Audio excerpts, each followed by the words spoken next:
want to get to the legality of it all. So, Tess, my first question for you, which may be just a semantic one, is are we at war? We are, and it's not actually just semantic, and there's two different ways this word is getting used, plus the semantic way, right, that folks are throwing it around. There is such a thing as war or international armed conflict, if you want to call it that, in the international law sense.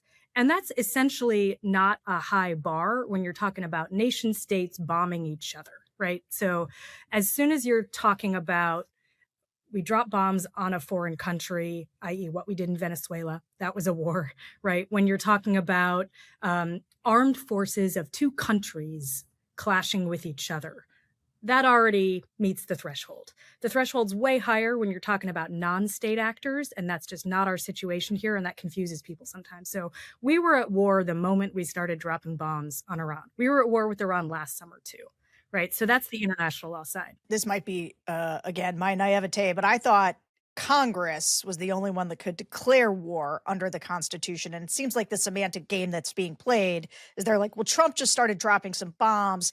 Obviously, I don't know whether he consulted Congress at all, but so that's it's not semantic though to say we're at war because we started dropping bombs. It has nothing to do with sort of Congress constitutionally declaring war.